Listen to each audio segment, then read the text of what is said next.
Okay, today's video is about using a conventional reel or a spinning reel for surf fishing. You know, when I first started fishing with my dad, he was a spinning reel fisherman, and then as he fished a little longer, he realized from some of the pros out there that you're going to get more distance with a conventional reel. And I truly believe that. I truly believe if you're looking for total distance, you need a conventional reel. But also remember, there's some caveats to, both choices, conventional or spinning. Me personally, when I go fishing, I am worried about distance, especially the place I'm at. But I also know that just from watching my dad fish, that even though he had good distance, if he had a nice, smooth, predictable cast and had his reel tweaked just right.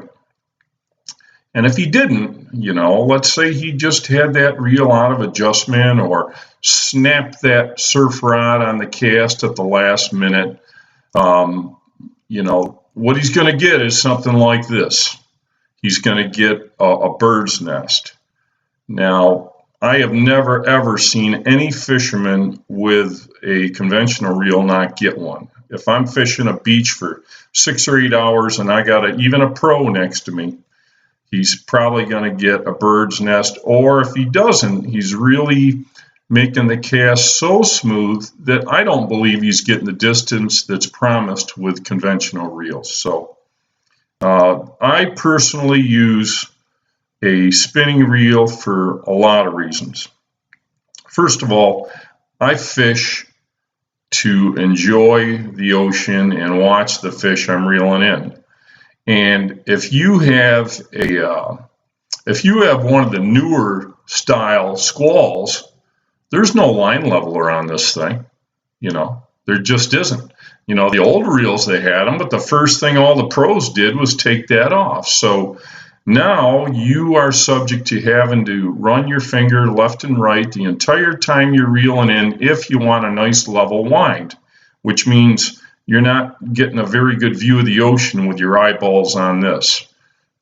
Maybe that's not a big deal for you conventional reel users. For me, it is. I'm out there to see what I'm reeling in, and just my opinion on that. So the other reason I like the spinning reels is if you're teaching kids to fish, 10 times easier.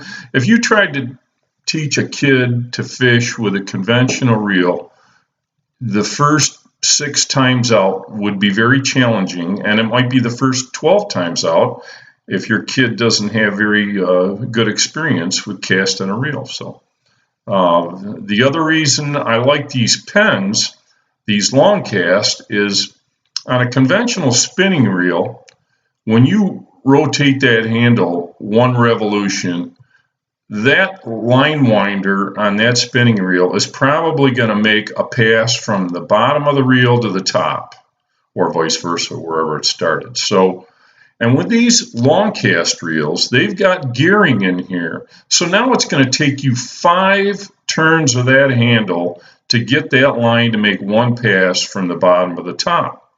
And you say, okay, so what? Big deal. Well, it is a big deal, because when you're casting as hard as you can and that line is flying off a spinning reel, it's oscillating back and forth.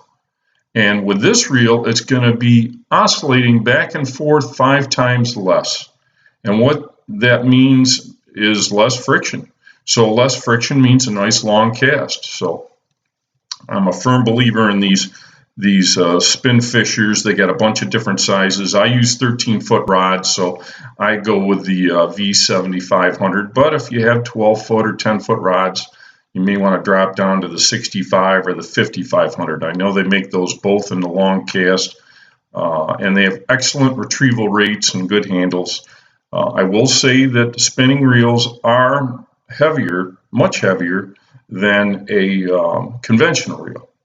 But you just, like I say, there's pros and cons to both of those reels. So,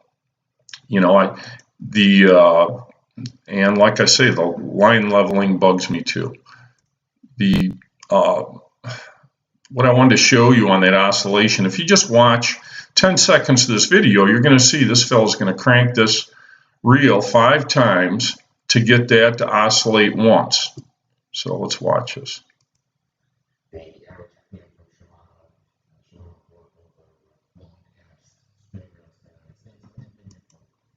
So anyways, you know, and it's good technology. You know, you need that. Otherwise, it'd be way too much friction. And keep in mind, too, that when you're using a conventional reel, once you get used to it and you get good at it, you're going to have to pay attention to the lines you use a little bit more, too. You know, you can't go with a 20-pound test. You're going to have to go with a lighter test. And if that's the case, you may want to get a surf rod that's a little bit more nimble, which is good. You know, if you get a real nimble tip, you know, you might get away with a 4-ounce sinker all the time. So, you know, there's a lot of pros and cons on all the reels, but I just wanted to give my 50 cents on my experience with the spinning reels. And the other thing that I've often found with a lot of the articles on preventing, you know, bird's nests on these reels, well, they tell you, oh, add more magnets, or they'll tell you to adjust the knob on the side that provides a little more friction to the reel. Or some of the pros will say, take your finger and just barely touch the side of the reel during the cast.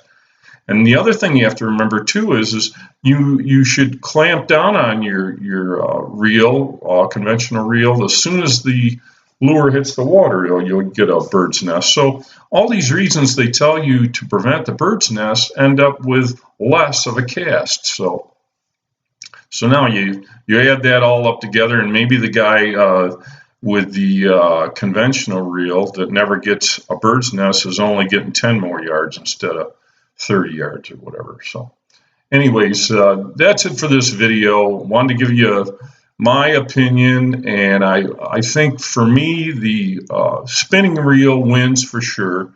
If you like this video, please subscribe to my Pompano Brownie channel and hit that reminder bell so you're notified of new videos. And also check out these featured channels I have down here.